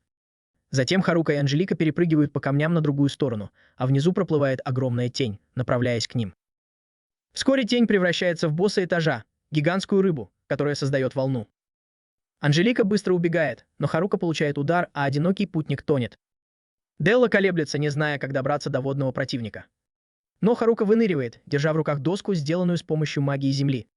Он оседлал волну и ударил гигантскую рыбу своей тростью. После победы над боссом дуэт продолжает свое путешествие, восхищаясь достижениями Харуки в подземелье. Харука признается, что начинает получать удовольствие от этого места, особенно после того, как находит невероятные сокровища. Кольцо безграничного богатства на 79-м этаже, повышающее удачу, благословенный браслет на 77-м этаже, усиливающий бедствие. И драгоценность некроманта на 75-м этаже, дающая контроль над мертвыми. С этими реликвиями он чувствует, что нашел золото, будь то продажа их ради прибыли или использование для получения власти. Однако, поскольку его максимальная удача делает его невосприимчивым к проклятиям и болезням, эти предметы не так ценны для него. Он решает отдать их Анжелике, представителю скелетов-воинов, полагая, что она будет рада, что ее не прокляли, как на последнем этаже. Сначала она отказывается, но настойчивость Харуки убеждает ее, и она соглашается, тронутая его жестом. Харука, удивленный ее почти человеческой реакцией, пропускает это мимо ушей и идет дальше. Тем временем император подземелья кратко рассказывает о ее истинной сущности. Она молодая красивая девушка, прежде чем вернуться к остальным. Позже, на 54-м этаже, команда Харуки побеждает стаю оборотней после тяжелой битвы. Несмотря на усталость, они слышат подозрительный шум и готовятся к новой битве, но обнаруживают, что это Мариэль. Они подходят к ней. В хаосе, который царит вокруг, Харука и Анжелика добираются до 74-го этажа, где повсюду расплавленная лава. Мариэль рассказывает, что ее послали найти Харуку и умоляет его сразиться с финальным боссом, а потом, увидев, что его нет, начинает плакать. Представитель класса успокаивает ее, уверенный, что воин-одиночка справится, пока остальные думают, как быстрее добраться до него. Пробираясь по огненной тропе, Харука чувствует, как на него давит жар. Он внимательно следит за пространством вокруг себя, избегает ловушек, но чуть не падает, споткнувшись о камень. Анжелика успевает его подхватить и предлагает немного отдохнуть. Харука садится, пытаясь расслабиться, но из-за жары у него совсем нет сил. Когда он уже почти теряет надежду, его обдувает легкий ветерок. Представитель класса чувствует то же самое и слышит вдалеке голос Харуки. Он радуется, что нашел расщелину, где использовал магию ветра, чтобы охладиться. Через небольшое отверстие они связываются друг с другом. Когда его спрашивают, сможет ли он пролезть через это отверстие, Харука отвечает, что без веревки не сможет. Но ни у кого из группы нет веревки, и они думают, как решить эту проблему. Харука узнает, что девушка находится на 54-м этаже и решает, что лучше всего будет добраться туда, как он и делал. Однако Мариэль тогда сказала ему, что город в опасности и что гильдия сражается с ордой монстров, но их защита долго не продержится. Она добавила, что по пути сюда он видел, как к городу приближается вторая волна чудовищ, и даже если авантюристам удастся победить эту группу, третья волна, скорее всего, уничтожит Оя. Мариэль объяснила, что единственный способ остановить нашествие – это победить финального босса подземелья. Услышав это, Харука взглянул на свою новую спутницу и сказал друзьям, что уже победил босса. Оде, однако, спросил, почему появляется новая волна монстров, если это правда. Услышав это, автор спросил Харуку, уверен ли он, что босс был побежден, потому что, если последний босс этажа все еще жив, нашествие продолжится. Столкнувшись с этой дилеммой, Харука понял, что ему нужно сразиться с бронированной фигурой, но он чувствовал, что не в силах это сделать. Она так долго была заперта и проклята тенями в глубинах подземелья, испытывая невообразимую боль. И казалось несправедливым просто лишить ее жизни после того, как она наконец обрела свободу в душе. Одинокий воин признался, что не победил финального босса, чем ошеломил своих товарищей на верхнем этаже. После этого он придумал план, как спасти и Анжелику, и город. Попросив ее не волноваться, он объяснил, что ему нужна ее помощь. Затем он объявил своим товарищам, что остановит нашествие. Возмущенный Офф возразил, что это невозможно без победы над финальным боссом, но представитель класса поверил в способности своего друга. Она убедила остальных поверить в Харуку, напомнив, что, несмотря на его недостатки, он всегда спасал положение. Она была уверена, что он предаст свою команду, потому что он такой. Подавшись ее вере, Харука тихо поблагодарил ее и сжал кулаки, пообещав спасти Анжелику и защитить всех в Амуи. Поднявшись на 73-й этаж, Харука и Анжелика встретили группу ящероподобных существ. Харука, зная, что они боятся холода, без труда заморозил их своей магией льда. Анжелика добила их, раздробив на куски. На следующем этаже они столкнулись со скорпионами, которых Харука победил, выпустив облако дыма, чтобы задушить вредителей. Вскоре они столкнулись с огромной двухголовой собакой, которая была очень сильной и невероятно быстрой. Харука использовал необычное оружие – вонючие шарики, чтобы перебить ее острый нюх. Ослепленная и неспособная сосредоточиться, собака стала легкой мишенью для Анжелики, которая разрубила ее пополам. После боя Харука собрал добычу, но Анжелика настояла на том, чтобы он отдохнул. Он отказался, сказав, что от них зависит судьба города и нельзя терять время. Они продолжили путь и добрались до 69-го этажа, где гипнотизирующая птица пыталась усыпить их своим пением. Харука думал, что его навык общего здоровья защитит его, но из-за усталости он не смог вовремя активировать его. Из-за сонливости он уснул, и Анжелика понесла его на спине. Она сказала ему, чтобы он продолжал отдыхать, пока она идет вперед. Тем временем одноклассники Харуки отчаянно сражались со сфинксом 100-го уровня, который был намного сильнее, чем все, с кем они сталкивались раньше. Их атаки, как физические, так и магические, были бесполезны, потому что сфинкс мгновенно восстанавливался после любого урона. Опытный путешественник, который был с ними, сообщает, что победить сфинкса невозможно, так как, по легендам, он бессмертен. Он говорит, что сфинкс любит загадки и пощадит только тех, кто сможет их правильно разгадать, добавляя элемент стратегии в их непростую задачу. Он объясняет, что нападать на сфинкса было ужасной идеей, потому что теперь чудовище настроено уничтожить студентов. Тем временем Анжелика отнесла Харуку на этаж, где находится 50 человек, и он, наконец, готов снова вступить в бой. Пока он ищет способ пройти по хрупкому полу, он вдруг чувствует знакомое присутствие наверху. Оказывается, это его одноклассники, которых сфинкс полностью одолел.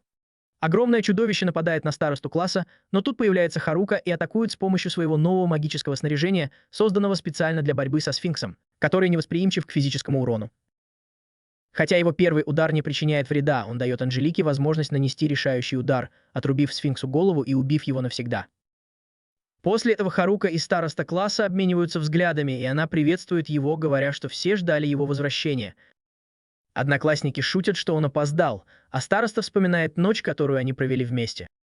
Но как только Харука начинает объяснять, пол под ним проваливается, и он снова падает в глубины подземелья. Однако он использует рефлексы, как у Человека-паука, и прыгает на падающие обломки, чтобы выбраться. Он успокаивает всех, говоря, что не стоит волноваться, и хвастается своими новыми способностями, которые помогают ему справляться с опасностями. К сожалению, он сглазил себя, и земля под ним снова проваливается. На этот раз Харука застигнут врасплох и смиряется со своей судьбой, но староста класса бросается к нему, чтобы схватить его за руку, вспоминая, как не смогла спасти его раньше. Она обещает, что на этот раз не отпустит его. Лучший спортсмен и звезда команды приходят, чтобы помочь ей поднять Харуку. Но у них нет времени перевести дух, потому что третья волна монстров уже разрушает этаж под ними. Начинается хаос, и староста класса спрашивает у Харуки, есть ли у него план, как спасти город. Он уверяет ее, что есть, и говорит, что Анжелика – ключ к спасению. Староста класса, заинтересовавшись, просит рассказать подробнее, но Мариэль в панике прерывает их, настаивая, что нужно немедленно вернуться в город. Харука соглашается, и они решают воспользоваться вратами телепортации, чтобы попасть на поверхность. Харука удивлен, потому что не заметил такого устройства, когда поднимался наверх. Аур объясняет, что врата не видны, когда поднимаешься в подземелье, потому что механизм активируется только в обратном направлении. Вскоре Харука и его группа добираются до городских ворот, где их уже ждут мастер гильдии и остальные, готовясь к третьей волне монстров. Эта волна гораздо больше предыдущих, монстры заполонили равнины, а грифоны господствуют в небе. Авантюристы ошеломлены, понимая, что предыдущие волны были лишь прелюдией к этой сокрушительной силе.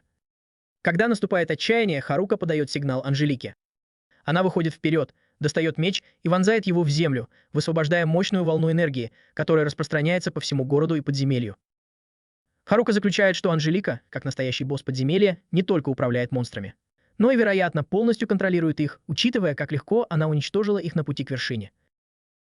Он уверен, что ее способности могут уничтожить всех монстров одним махом, и его догадка подтверждается, когда огромное магическое поле Анжелики стирает всех существ в одно мгновение. Все присутствующие на месте происшествия лишаются дара речи, а Харука подходит к Анжелике, чтобы дать ей 5. Он облегченно вздыхает и говорит, что его план сработал идеально. Но его одноклассники в замешательстве и спрашивают, не он ли это сделал. Харука объясняет, что это сделала не он, а Анжелика. Смущенная, она начинает вести себя застенчиво. Самый сообразительный из них – главный ботаник, единственный, кто понимает, что Анжелика на самом деле император подземелья. Это открытие вызывает панику у группы, но Харука быстро успокаивает их, говоря, что нет причин для беспокойства. Он объясняет, что Анжелика на их стороне и бесчисленное количество раз спасала ему жизнь, пока они исследовали подземелье. Авантюристы доверяют Харуке и понимают, что Анжелика не представляет угрозы, хотя главная горничная все еще сомневается.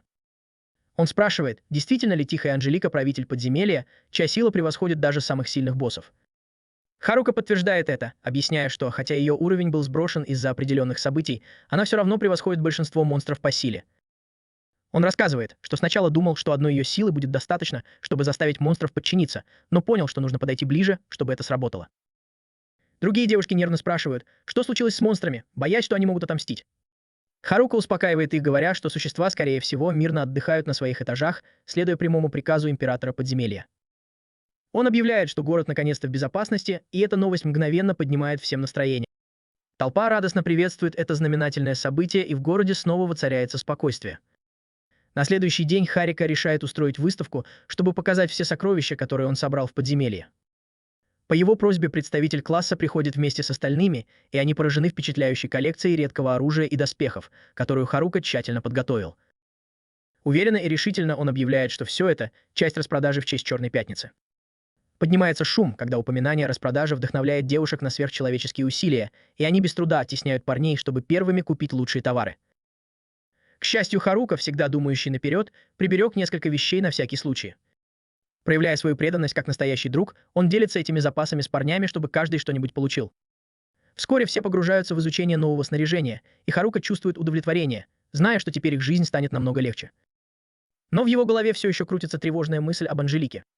Проведя столько времени в подземелье, он беспокоится, что ее социальные навыки могут быть на нуле. Харука гадает, сможет ли она адаптироваться и наладить отношения с остальными после того, как присоединилась к их повседневной жизни. После продажи редких предметов Харука выложил их на стол, и парень заработал кучу денег, широко улыбаясь от гордости. Представитель класса подошел поблагодарить его и Анжелику за их старания. Кстати, об Анжелике Харука представил ее классу, назвав надежным скелетом, известным как император подземелья. Хотя представительница класса уже знала о ней, она предположила, что Харука использовал феромонное кольцо, чтобы сблизиться с Анжеликой. Однако Харука объяснил, что он использовал свою способность подчинять, и его друг был поражен, что он смог приручить самое сильное существо в лабиринте. Представитель-куратор отвел Анжелику в сторону, чтобы расспросить ее, а Харука надеялся, что Анжелика сможет наладить отношения со всеми и начать новую жизнь. Вскоре Анжелика встретилась с одноклассницами, которые засыпали ее вопросами. Симадзаки спросила, означает ли, что Анжелика император, что она мужчина. Анжелика, как всегда, промолчала, покачала головой и подтвердила, что она девушка. В ее возрасте у нее было 17 пальцев, как и у других девочек, и это вызвало у них желание познакомиться с ней поближе. Анжелика немного нервничала, но взяла за руку представителя, чтобы понемногу рассказывать свою историю. Лидер узнал, что Анжелика была заперта в самой глубокой части лабиринта, пока Харука не спас ее. Она была на грани смерти, но ее проклятие было снято благодаря подчинению. Лидер решил, что пора тепло поприветствовать Анжелику и позаботиться о ней. Для начала они помогли ей принять ванну, хотя снять с нее тяжелую броню оказалось непросто. С помощью новой подруги броню удалось снять, и оказалось, что нога Анжелики цела, а не только кости, что удивило ее и одноклассниц. Когда всю броню сняли, удивление только усилилось. Тем временем Харука отдыхал после очередного тяжелого дня. Он был разочарован, что не смог найти кольцо с феромонами, которое искал. Но он вернулся не с пустыми руками. Помимо разных сокровищ, он 6 раз повысил свой уровень, улучшил несколько навыков и обнаружил способность телепортироваться, хотя пока не мог ее использовать. Размышляя о произошедшем, Харука понял, что без Анжелики и своих одноклассников он бы не справился с толпой. Он решил стать сильнее и скоро вернется в лес. На 33-й день своей жизни он ворвался в подземелье, разыскивая лидера группы, которая еще не оправилась от вчерашних откровений. Когда с Ангелики сняли доспехи, стало ясно, что Харука все еще не знает правды, и она не знала, как ему об этом сказать. Тем временем Харука робко спросил, может ли он вернуться в лес, чтобы заняться своими делами. Она согласилась, но только если он пообещает вернуться, зная, что какое-то время не будет никаких беспорядков. Радуясь свободе, Харука заметил, что Ангелика сидит неподалеку. Он подумал, что она, наверное, уже освоилась в городе, но решил, что нехорошо оставлять ее одну, и пригласил императрицу подземелья пойти с ним. Когда Ангелика согласилась, у их лидера отвисла челюсть, и он забеспокоился, что Харука может раскрыть секрет Ангелики. Она попыталась вмешаться, но быстро отбросила свои опасения и позволила им уйти. Вернувшись в лес, Харука наслаждался свежим воздухом и тренировался в телепортации. Хотя техника ему понравилась, он не мог ее контролировать и упал со скалы, но спасся, шагнув в воздух. Ангелика, которая собирала грибы, тоже поскользнулась и почувствовала, что ее кто-то подхватил. Харука в шутку подумал, что она слишком тяжелая для скелета. Вечером, вернувшись домой, Харука принял ванну и шутливо пригласил Ангелику присоединиться к нему, но сразу же уточнил, что это была шутка. В ванной с полотенцем в руках девушка сняла доспехи, завернулась в полотенце и показала свою истинную сущность. Харука, удивленный ее появлением, на мгновение потерял самообладание. Но когда замешательство сменилось узнаванием, он понял, что это та самая девушка, которую он спас из подземелья. После ванны Харука понял, что им нужно поговорить. Но девушка была так застенчива, что ее молчание его беспокоило. Жестами она рассказала свою историю. Когда-то безжизненный дух, запертый в темнице, обрел свободу, когда его тело восстановилось благодаря серебряным доспехам. С помощью благословенного браслета, камня некроманта и кольца удачи Анжелика обрела утраченную жизненную силу. Хирнука, сам того не зная, вернул ее к жизни, и она решила остаться с ним в знак благодарности. Когда Хирнука спросил, почему она не воспользовалась возможностью обрести свободу, Анжелика расплакалась, покачала головой и крепко обняла его. Хирнука понял, что после стольких лет одиночества ей просто нужно было быть рядом с кем-то. Чтобы развеселить свою гостью, хозяин дома рассказывает забавную историю, пока она не засыпает. Это история о страннике, который познал одиночество мира. На следующее утро, на 43-й день, Хирнука вызывает свою новую подругу на дружеский поединок, чтобы проверить навыки, которые он приобрел в подземелье, но еще не использовал. Улыбаясь, девушка соглашается, и они начинают бой. Хирнука замечает, что его противница Анжелика, кажется, стала быстрее и сильнее после побега из подземелья. Он решает превзойти ее скорость с помощью своей новой способности к перемещению. Когда начинается поединок, Анжелика бросается вперед с мечом, вынуждая Хирнуку использовать свои рефлексы, чтобы уклоняться от ее быстрых ударов. Несмотря на успех, он понимает, что его уровень все еще низок, а выбранные навыки далеки от идеала. Тем не менее, одинокий странник клянется стать сильнее. Он атакует своим посохом, но Анжелика блокирует удар и заканчивает бой, ударив его по голове. Хирнука, не растерявшись, гордится тем, что проверил свою способность к перемещению, и обещает однажды превзойти Анжелику. Но сначала он ловит рыбу с помощью своей способности к электричеству, чтобы приготовить сытный обед. Гермика учит своего друга пользоваться ножом для разделки рыбы, и они сближаются, готовя рыбное и грибное блюдо, которое превосходит ожидания шеф-повара. После ужина Харука замечает, что Анжелика выглядит взволнованной и раскрасневшейся. Он спрашивает, что случилось, но вместо ответа она удивляет его, хватает за руку и ведет в спальню. Она просит его сесть, встает позади него и, нервничая, предлагает сделать ему массаж в благодарность за ужин. Харука соглашается, но быстро жалеет об этом, потому что она промахивается и не попадает по нужным точкам. Не желая расстраивать ее, он терпит и притворяется, что ему стало лучше.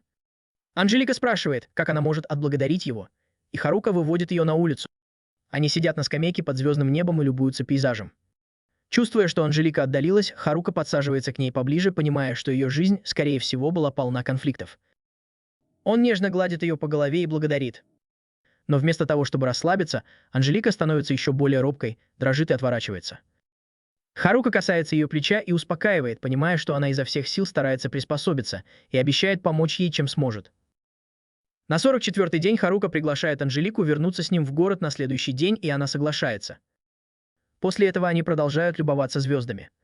Начинает идти дождь, и они ускоряют шаг, чтобы добраться до городских стен. Когда они оказываются внутри, их друзья радостно встречают их, подшучивая над тем, что они держатся за руки. Группа весело болтает с Анжеликой, празднуя ее возвращение, пока не приходит представитель и шутливо отчитывает Харуку за то, что он провел ночь наедине с ней. Мальчики окружают Харуку, желая узнать подробности. На фоне этой веселой сцены Анжелика тихо возвращается к своим друзьям.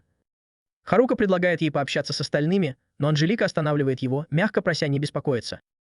С трудом подбирая слова, она искренне благодарит его и возвращается к друзьям. Оставшись один, Харука размышляет об уроках, которые преподнес ему этот мир. Каждый несет в себе свои тревоги, трудности и одиночество. Но на самом деле никто не одинок, поэтому Харука, известный как одинокий странник, продолжит исследовать этот мир, зная, что у него всегда будут связи с другими людьми.